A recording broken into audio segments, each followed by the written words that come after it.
England and Italy played last night and they drew 0-0 in Wolverhampton after a game which was supposed to be behind closed doors. There was about 2,000 children there, but I don't even think they were too entertained by the end. There's some good parts of that game, I thought. And I thought Tammy Abraham's pressing. Sorry, Sam, I'm still trying to get over the fact that you're dancing as if you're, with Snoop Dogg and trying to be really cool and down with the kids, and you're just not. All right, you're just not. I just feel the music, Scott. Okay, that's what it's about. Okay, is that what it is? Tammy Abraham's pressing. I thought he was pretty good last night doing that. I thought he worked really hard. Obviously, he missed a chance really early doors, but England missed a lot of chances in that first few minutes of the game.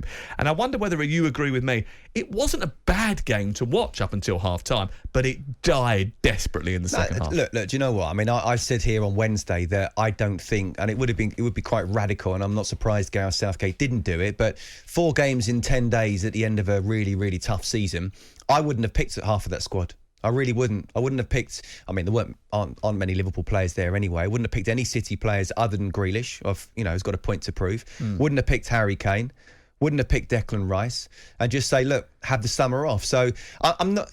You hear it a lot, and fans don't want to hear it. It's not an excuse, but tiredness is definitely a reason as to why it's just flat. And the fact of, I like what UEFA's trying to do and trying to make these friendlies, with the Nations League become more exciting and having something on it. And they have done that. But for England, they didn't need these games. Hungary was always going to be poor. Germany, I thought we were a little bit outplayed and we're perhaps a bit lucky to get the draw. Yeah. Actually, I thought last night was probably the best performance out of 3. Yeah, I agree. And the first half, you say it was good, but actually I thought Italy shaded it. They had the better chances. I don't think good in terms of it was a good chances. watch. It wasn't a boring game. No, it wasn't. But second half. Second half was dull. Second half we were more in control, and which is probably why it was dull.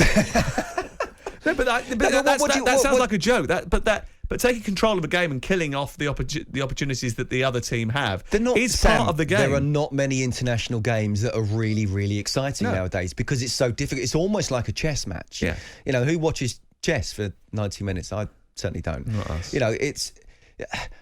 What do you want from Gareth Southgate? Do you want to just put 8 players forward, 8 attacking players, and then no? But obviously there way? is a massive issue with not scoring goals, and despite the fact they've got a wealth of talent in that area, I mean, in the second half, Raheem Sterling did miss a golden chance. Now, I think the pundits on the TV tried to explain it, but is there any explaining missing that chance? You don't get better chances like that. They may have explained, bounced up, bit high, didn't quite get over it. It wasn't really that high, though, was it? Well, no. And you got to finish. It's as simple as that. Yeah. That's a bad miss.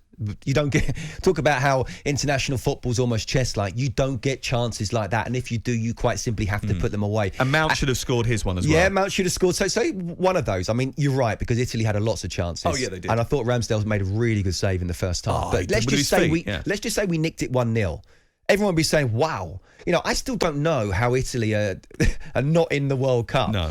Obviously some penalty misses, but more than that. Really. Also coming down, I think, after winning the European Championship. Without a doubt. And they will lift themselves against the real top teams, and they are a very difficult team to play against. So I was actually quite impressed. Yeah, okay, look, no goals. It wasn't particularly great, but we want to be able to control games, and I just don't think these games should have been going on at this particular time. As I say, I would have given it almost, let's just say it was on the fringes. Let's see who we want to maybe look at that could get into the squad. I think Jared Bowen's done well in his time. I really do, over the last few games. I think Jack Grealish I think he missed a trick a little bit. He tried hard. But with all what happened when he came off the bench against Germany and looked good. I think it was better coming off the bench than he is starting in games for England. I totally agree. He's almost like an Eddie Jones finisher. He's almost like David Fairclough. Yeah. Remember him? Yeah, I mean, you're taking us back a little bit there, Scott. You don't remember him? I don't remember him, Liverpool super sub. Because I'm not that old. You just look it. Ole Gunnar Solskjaer. Absolutely. Coming off the bench and doing something special. Do you know what? But fans need to be able to... And Gareth Southgate was right to start him. And just because he started one game and he perhaps didn't, blow everyone away, doesn't mean to say that he shouldn't start another game. No, I would play him again on Tuesday. Yeah. But I do believe that he's better when the game's more stretched and coming off the bench in the last 20, 30 tired, minutes. He can run at them, he can bamboozle them and create stuff like he did in the game against Germany. One of the things you mentioned about you don't think that this is where England should be concentrating their attentions. I do think we should remember that I think the Nations League in the future is going to be an interesting tournament. I think it's got a future. I do.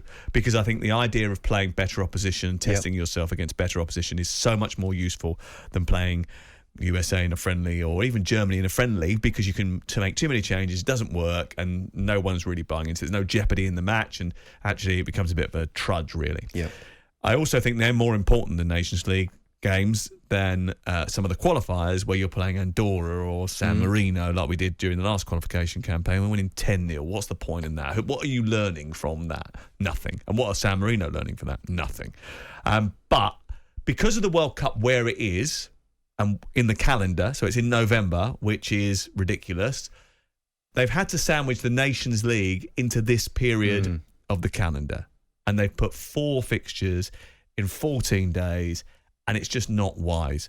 But at the same time, I will argue, everyone moaning about it, this could have been when the World Cup was. In any other year, now, but it isn't. 2022, we'd be at a World Cup. Well, we would, and it would have kicked off by now, pretty sure. So, but it isn't. And that's the point. And you know what? The games have been organised for now, but that's where Gareth Southgate, I believe, should have just turned around and said, look, what do we know about the starters? What do we need to know? Nothing really. Harry Maguire, I think, needed to play as well to bring some confidence back. And then you've got the fringe players. And you asked me about Tammy, and I thought he did his hold-up play was really good, actually. And I think that's something which Gareth Southgate would have been impressed about, because he wasn't quite sure how good it was. He scored lots of goals in it in Serie A, very difficult league to score goals, so we know he's a good finisher. I thought tactically and technically he did very, very well. But I still feel that, okay, there would have been games there now, but that would have been in a World Cup. You obviously wait 4 years for a World Cup. You don't wait 4 years for a Nations League game. And I do think it's a great idea.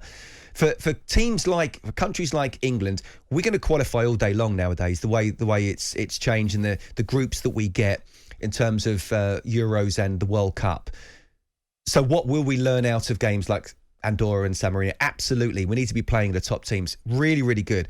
But the aim right now is to peak for the World Cup. How are you going to peak for the World Cup when you just come off the back of a really long season, and then you're asking players to play maybe not 4 games in 14 days, but 2 to 3 games in 14 days? Why has Declan Rice started all 3 games? I mean, and Mount.